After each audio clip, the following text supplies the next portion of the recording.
नमस्कार दोस्तों, सुबह सुबह की सबसे पहली बड़ी खबर में आपको बताएंगे कि ईसी के इस्तीफे के बाद कांग्रेस हमलावर, कहा संस्थाओं का विनाश नहीं रुका तो हावी हो जाएगा तानाशाही पूरे देश पर। इसी प्रकार दूसरी बड़ी खबर में आपको बताएंगे कि कांग्रेस ने दे दी इन 5 बातों की गारंटी, युवाओं के लिए कर दिया बड़ा ऐलान, जिसको सुन करके भाजपाइयों की उड़ गई है नींद और चुनाव में दिखेगा इसका असर। इसी प्रकार तीसरी बड़ी खबर में आपको बताएंगे कि वरुण गांधी को टिकट काटने का है डर, भाजपा कार्यकर्ताओं से अलग बनाई 9 सदस्यों की चुनावी सेना, जिसको लेकर के भाजपाइयों के उड़े होश और वरुण गांधी भाजपा को दे सकते हैं बड़ा झटका। इसी प्रकार चौथी बड़ी खबर में आपको बताएंगे कि लालू की पार्टी आरजेडी ने कसी कमर, वॉर रूम कर लिया तैयार, तेजस्वी यादव हर बूथ की जानकारी ले रहे हैं और बिहार में इंडिया गठबंधन को कर रहे हैं मजबूत, जिसमें 40 की 40 सीटें जो हैं वो इंडिया गठबंधन की जीत है और यहां पर भाजपाइयों को बिहार में लगने जा रहा बड़ा झटका। इसी प्रकार पांचवी बड़ी खबर में आपको बताएंगे कि लोकसभा चुनाव संविधान और लोकतंत्र को बचाने वाला चुनाव है। जो 2014 वाले की सरकार आई थी वो 2024 में चली जाएगी। जी हाँ दोस्तों, आपको भी लगता है कि मोदी सरकार जो 2014 में आई थी वो 2024 में जाने वाली है और बुरी तरीके से हारने वाली है? हाँ या ना कमेंट जरूर बताएगा। इस वीडियो को लाइक, चैनल को सब्सक्राइब करके रख लीजिए और कमेंट में जय हिंद जरूर लिखिएगा। रुक करते हैं पहली खबर की तरफ। इलेक्शन कमीशन के इस्तीफे के बाद कांग्रेस हमलावर, कहा संस्थाओं का विनाश नहीं रुका तो हावी हो जाएगा तानाशाही। जी हाँ दोस्तों, हम आपको बताए चलें, चुनाव आयुक्त अरुण गोयल के इस्तीफे पर कांग्रेस ने चिंता जाहिर किया है। उन्होंने कहा है कि यदि स्वतंत्र संस्थाओं का व्यवस्थित विनाश नहीं रोका गया तो तानाशाही द्वारा लोकतंत्र पर कब्जा कर लिया जाएगा। बता दें कि गोयल ने लोकसभा चुनाव से पहले इस्तीफा दे दिया है। उनका कार्यकाल 5 दिसंबर 2027 तक था और अगले साल फरवरी में राजीव कुमार के सेवानिवृत्त होने के बाद मुख्य चुनाव आयुक्त किया गया था। तो दोस्तों, यहां पर कांग्रेस के राष्ट्रीय अध्यक्ष मल्लिकार्जुन खड़गे ने एक्स पर कहा कि यह चुनाव आयोग या चुनाव चूक गया है, क्योंकि भारत में जब केवल एक चुनाव आयुक्त है वह भी तब जब कुछ ही दिनों में लोकसभा चुनाव की घोषणा होनी है। अगर हम स्वतंत्रता संस्थाओं के व्यवस्थित विनाश को नहीं रोकते हैं तो हमारे लोकतंत्र पर तानाशाही हावी हो जाएगा। इलेक्शन कमीशन अब गिरने वाली अंतिम संवैधानिक संस्था में से एक होगी। चुनाव आयुक्तों के चयन की नई प्रक्रिया अब प्रभावी रूप से सत्तारूढ़ दल और प्रधानमंत्री मोदी के पास चली गई है। कार्यकाल पूरा होने के 23 दिन बाद भी एक चुनाव आयुक्त की नियुक्ति क्यों नहीं की गई? मोदी सरकार को इन सवालों का जवाब देना चाहिए। तो दोस्तों, यहां पर बुरी तरीके से भाजपा घिर चुकी है और इलेक्शन कमीशन के इस्तीफे के बाद कांग्रेस हमलावर हो चुकी है मोदी सरकार पर और कहा है कि संस्थाओं का विनाश नहीं रोका गया तो हो जाएगा पूरा देश में तानाशाही लागू और कुछ लोग फिर जो बोलेंगे वही पूरे देश में होगा। दोस्तों, आपको भी लगता है कि अगर स्वतंत्र संस्थाओं को ऐसे ही बर्बाद होने से ना रोका गया और लोकसभा चुनाव में अगर जनता ने भाजपा को नहीं रोका तो इस देश में अब जो है वो तानाशाही लागू हो जाएगा? आपको जो भी लगता है दोस्तों कमेंट जरूर बताइएगा। इस वीडियो को लाइक जरूर करिएगा। रुक करता है अगली खबर की तरफ। कांग्रेस ने दे दी इन 5 बातों की गारंटी, युवाओं के लिए कर दिया बड़ा ऐलान, चुनाव में दिखेगा इसका असर। जी हां दोस्तों, हम आपको बता चले कि बिहार पार्षद डॉक्टर समीर कुमार सिंह ने शनिवार को कहा कि आज युवा वर्ग की सबसे बड़ी त्रासदी बेरोजगारी है। अगर कांग्रेस सत्ता में आई तो युवा देश की पहली प्राथमिकता होगी और यही संदेश लेकर कांग्रेस लोकसभा चुनाव में जनता के बीच जाएगी। राहुल गांधी ने भारत जोड़ो न्याय यात्रा के दौरान युवाओं के लिए 5 गारंटी दी है। सत्ता मिलने पर 5 गारंटी अविलंब लागू की जाएगी और पार्टी के प्रदेश मुखिया जो यहाँ पर है आयोजित विशेष प्रेस वार्ता में उनके साथ विधायक संतोष मिश्रा जैसे बड़े बड़े लोग शामिल होंगे। तो दोस्तों, यहाँ पर बड़ी खबर आ रही है कि यहाँ पर कांग्रेस ने दे दिया इन 5 चीजों की गारंटी और युवाओं के लिए कर दिया है बड़ा ऐलान और साफ साफ कह दिया है कि यहाँ पर युवा जो है वो लोकसभा चुनाव जीतने के बाद कांग्रेस के लिए प्राथमिक के रूप में काम करेंगे और सबको रोजगार देंगे। बेरोजगारी को खत्म करने का यहाँ पे कांग्रेस पार्टी काम करेगी और ये बार बार राहुल गांधी भी अपनी भारत जोड़ो न्याय यात्रा में इस बात को को उठा रहे हैं। दोस्तों, आपको भी लगता है कि मोदी राज में बेरोजगारी चरम सीमा पर बढ़ गई है, महंगाई बढ़ गई है और यहां पर अब 100 रुपए कम सस्ता करके सिलेंडर लॉलीपॉप पकड़ाया जा रहा है मोदी सरकार द्वारा लोकसभा चुनाव से जस्ट पहले। और अगर वापस लोकसभा चुनाव में भाजपा की जीत हो जाती है तो यही सिलेंडर जो है वो 2000 रुपए पार हो जाएगा और महंगाई चरम सीमा पर पहुंच जाएगी। दोस्तों, आपको जो भी लगता है कमेंट जरूर बताएगा। इस वीडियो को लाइक जरूर करिएगा। रुक करते हैं अगली खबर की तरफ। वरुण गांधी को टिकट काटने का डर, भाजपा कार्यकर्ताओं से अलग बनाई 900 सदस्यों की चुनावी सेना। जी हां दोस्तों, हम आपको बता चलें कि वरुण गांधी और उनकी मां मेनका गांधी के टिकट कटने को लेकर के अटकलें लगाई जा रही हैं। केंद्र सरकार की नीति विशेषकर कृषि और स्वास्थ्य को लेकर के वरुण गांधी लगातार अपनी पार्टी को घेरते रहे हैं। इसके अलावा वरुण गांधी बेरोजगारी को लेकर के भी अपनी सरकार को कटघरे में खड़ा कर चुके हैं। वरुण गांधी के मुख्य विरोधी को देखते हुए अटकलें लगाई जा रही हैं कि उनका और उनकी मां का टिकट कट सकता है। भाजपा को ओर से जारी की गई अभी तक की लोकसभा उम्मीदवारों की लिस्ट में वरुण गांधी और उनकी मां मेनका गांधी का नाम नहीं है। वरुण गांधी बीजेपी से टिकट मिलने या नहीं इसकी अनिश्चितता के बीच अपने सदस्यीय क्षेत्र पीलीभीत में अपनी निजी चुनावी सेना खड़ी कर दी है, जो पिछले 6 महीने में से उनके निर्वाचन क्षेत्र में वोटर के बीच ब्रांड वरुण को प्रचारित कर रही है। सांसद बनने के बाद वरुण गांधी ने पीलीभीत की भाजपा की लोकल पार्टी इकाई से दूरी बना रखी थी। इनका मानना है कि 2 लोकसभा चुनाव जीतने के बाद वह खुद अकेले ही इस चीजों को संभाल सकते हैं। 2022 के यूपी विधानसभा चुनाव में भाजपा की ओर से घोषित किए गए प्रत्याशियों का वरुण गांधी ने विरोध तक कर दिया था। वरुण गांधी ने कहा है कि हर किसी को पार्टी से टिकट मांगने का अधिकार है और वह इस बारे में सोच सकते हैं, यह उनका मौलिक अधिकार है। तो दोस्तों, यहां पर बड़ी खबर आ रही है कि वरुण गांधी को टिकट कटने का डर और भाजपा कार्यकर्ताओं से अलग बनाई 900 सदस्यों की चुनावी सेना, जिससे वरुण गांधी जो है वो भाजपा के विरोध में अब खड़ा हो सकते हैं और भाजपा के विरोध में लोकसभा चुनाव लड़ सकते हैं और भाजपा को हरा करके खुद सांसद बन सकते हैं। दोस्तों, आपको क्या लगता है कमेंट जरूर बताएगा। इस वीडियो को लाइक जरूर करिएगा। रुक करते हैं अगली खबर की तरफ।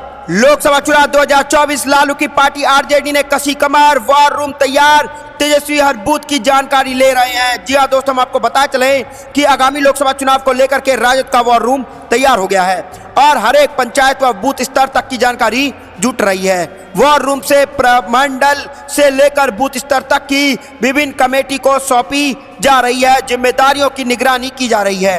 प्रदेश राजद कार्यालय के ऊपर तल पर एक बड़े से कैमरे से 6 कंप्यूटर लगाए गए हैं। उन कंप्यूटरों पर तकनीकी विशेषज्ञों को तैनात किया गया है।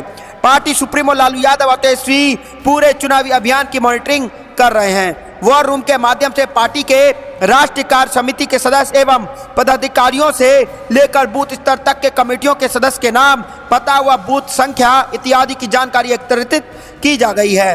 पार्टी के प्रदेश अध्यक्ष जगदानंद सिंह इस वॉर रूम पर नजर रखे हुए हैं। इसके माध्यम से प्रमंडलीय प्रभारी, जिला अध्यक्ष एवं प्रधान महासचिव एवं प्रखंड अध्यक्ष एवं प्रधान महासचिव सहित अन्य पदाधिकारियों को दिशा निर्देश दिए जा सकेंगे। तो दोस्तों, यहां पर आरजेडी या कहे कि लालू यादव ने लोकसभा चुनाव की तैयारी कर दी है शुरू, क्या कि यहां पर आरजेडी ने वॉर रूम बना लिया है और पूरे वॉर रूम से लोकसभा चुनाव 2024 की यहां पर तैयारी देखी जा रही है और हर सीट पर लालू यादव, तेजस्वी यादव खुद नजर बनाए हुए हैं और हर अधिकारी से वहां पर वो बात कर रहे हैं, कार्यकर्ताओं से बात कर रहे हैं, जिससे यहां पर इंडिया गठबंधन बिहार में मजबूत हो और 40 की 40 सीटों पर इंडिया गठबंधन की जीत हो और एनडीए और मोदी सरकार की हार हो।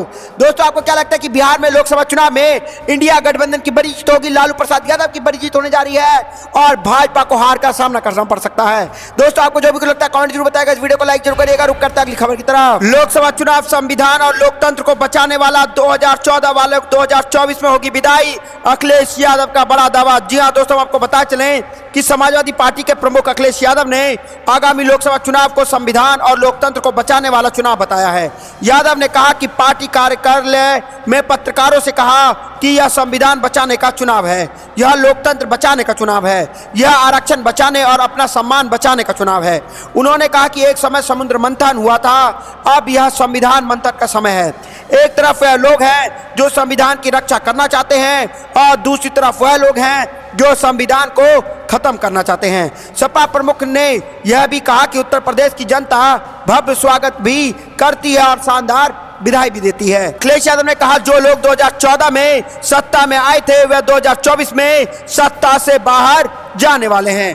कभी 10 साल हिटलर का समय था, वह वहां 10 साल से ज्यादा नहीं रह सका था, तो अब इनका भी अंत हो चुका है और 10 साल भी उनके पूरे हो गए हैं। तो दोस्तों, यहाँ पर हिटलर को अगस्त 1934 से 30 अप्रैल 1945 तक जर्मनी का यहाँ पर बनाया गया था और यहाँ पर जो है ऐसे ही 10 साल उन्होंने अपना कार्यकाल पूरा किया था। वैसे ही यहाँ पर मोदी सरकार के 10 साल पूरे हो चुके हैं और अखिलेश यादव ने साफ साफ बोल दिया है कि हिटलर भी 10 साल तक था और आपने भी 10 साल राज कर लिया। जनता सब समझ चुकी है और अब लोकतंत्र बचाने का यहाँ पर समय आ गया है और यहाँ पर लोकसभा चुनाव जो है वो संविधान और लोकतंत्र बचाने के लिए होने वाला है।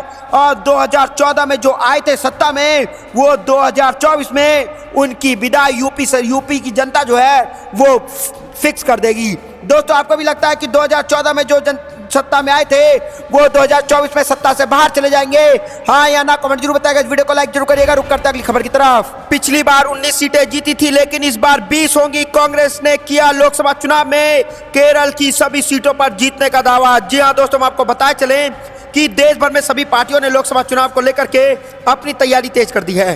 सभी पार्टी अपनी सीटों की जीत का दावा कर रही है। इसी बीच कांग्रेस महासचिव केसी वेणुगोपाल ने केरल में रोड शो किया है, जिसमें राज्य के कई प्रमुख पार्टी नेता और कार्यकर्ता उनके साथ शामिल हुए।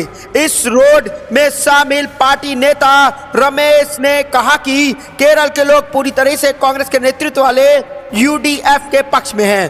पिछली बार हमने 19 सीटें जीती थी, लेकिन इस बार हर राज्य की सभी 20 सीटें हम जीतने जा रहे हैं। कांग्रेस नेता रमेश ने कहा कि केरल के लोग पूरी तरह से कांग्रेस के नेतृत्व वाले यूडीएफ के पक्ष में है।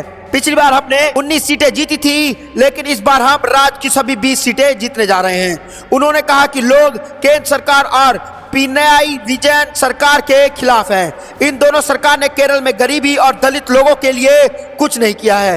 राज्य सरकार सभी मोर्चों पर विफल रही है और यही सच है। यही कारण है कि लोग को लगता है कि इस बार इंडिया गठबंधन को सत्ता में आना चाहिए और वह सभी कांग्रेस का समर्थन कर रहे हैं। तो दोस्तों, यहाँ पर बड़ी खबर आ रही है कि यहाँ पर पिछली बार 19 सीटें जीती थी, लेकिन इस बार 20 की 20 लोकसभा सीटें कांग्रेस जीतने जा रही है। कांग्रेस ने किया है लोकसभा चुनाव में केरल की सभी सीटों पर जीत का दावा।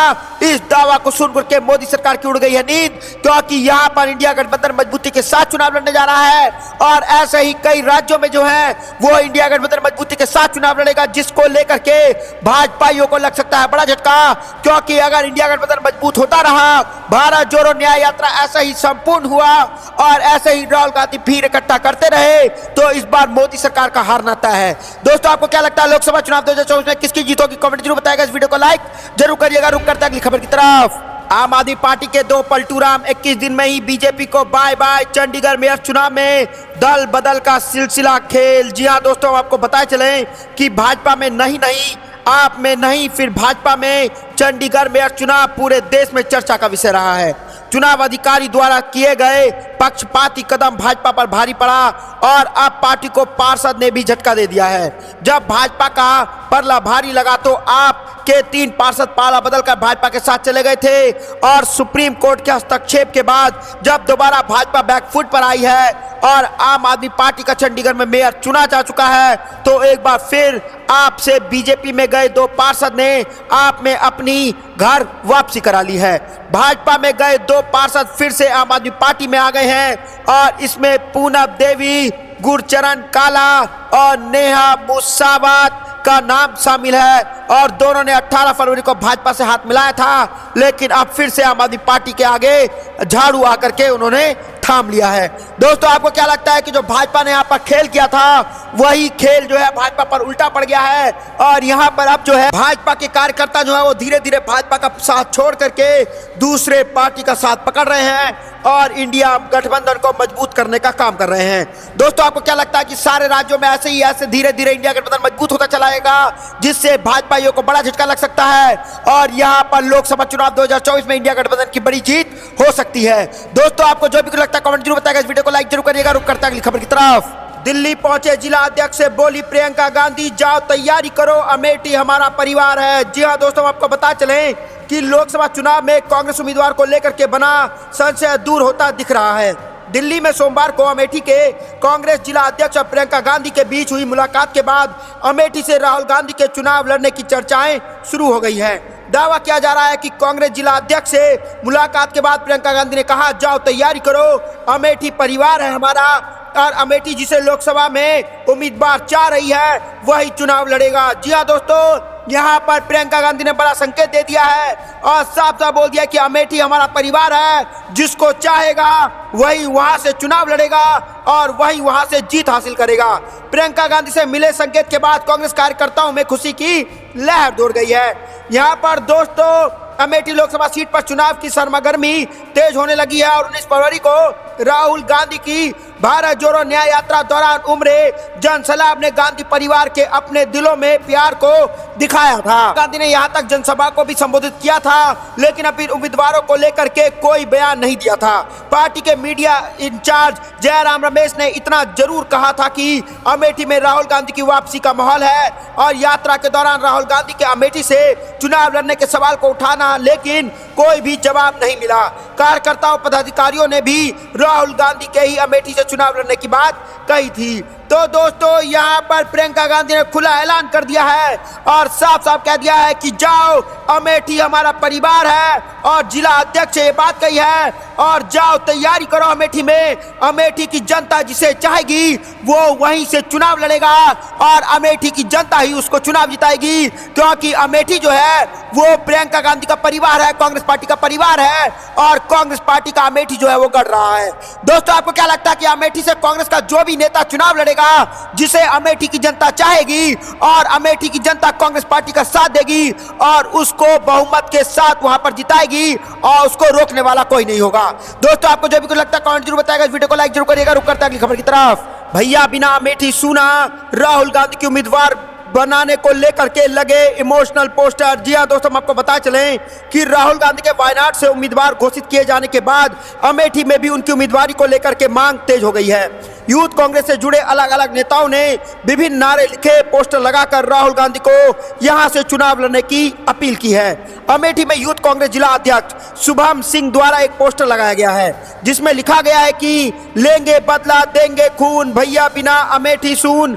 और शुभम सिंह ने बताया कि लेंगे बदला देंगे खून का मतलब है कि अपने नेता से राहुल गांधी जी के लिए खून देने के लिए भी तैयार हैं। संघर्ष में हर मोड़ पर जिस तरीके से भाजपा सरकार हमारे नेता से राहुल गांधी को ईडी सीबीआई ने बुलाकर उन्हें परेशान किया है, उनके साथ बदतमीजी की गई है, यह अमेठी की युवा कांग्रेस को बड़ा ही दर्द लगा है और कष्ट है और जब तक भाजपा सरकार हटाकर कांग्रेस सरकार नहीं बना लेते तब तक बदला नहीं माना जाएगा। वहीं केंद्र कांग्रेस कार्यालय के पास यूथ कांग्रेस के पूर्व अध्यक्ष अभिषेक सिंह पंकज और फिरोज आलम ने होर्डिंग लगवाई है। होर्डिंग में लिखा हुआ है, अमेठी पुकारती राहुल गांधी जी आइए, अमेठी का विकास रुक गया है, शुरू कराइए।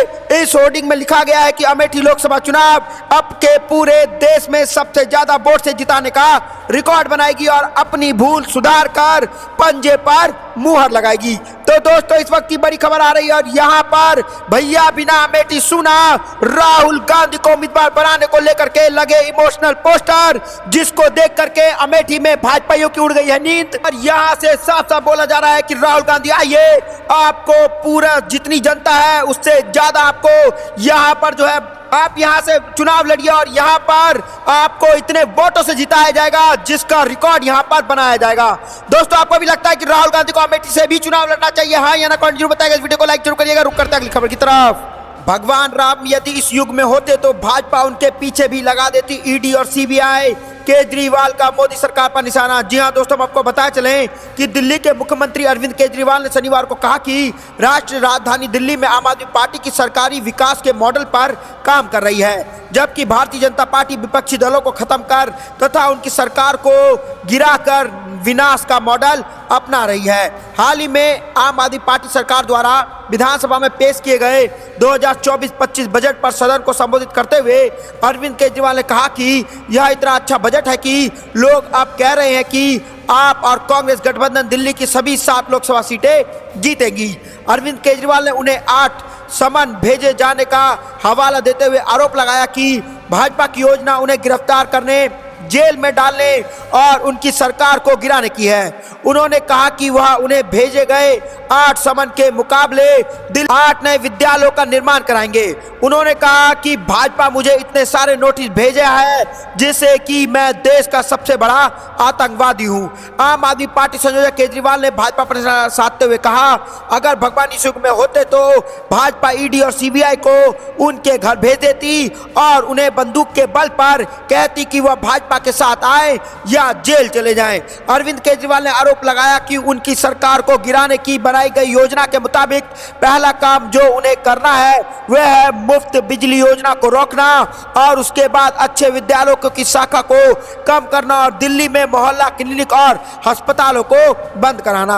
उन्होंने लोगों से दिल्ली के दुश्मनी की पहचान करके उन्हें दंडित करने और यह सुनिश्चित करने को कहा कि वह कभी ना लौटेंगे और ये सिर्फ यहाँ से जीत के चले जाते हैं और यहाँ पर काम करने के लिए वापस नहीं आते हैं। अरविंद केजरीवाल ने वित्त मंत्री आतिशी द्वारा पेश बजट की सराहना करते हुए कहा कि बजट में घोषित मुख्यमंत्री महिला सम्मान योजना के तहत परिवार की प्रत्येक महिलाओं को 1000 रुपए दिए जाएंगे।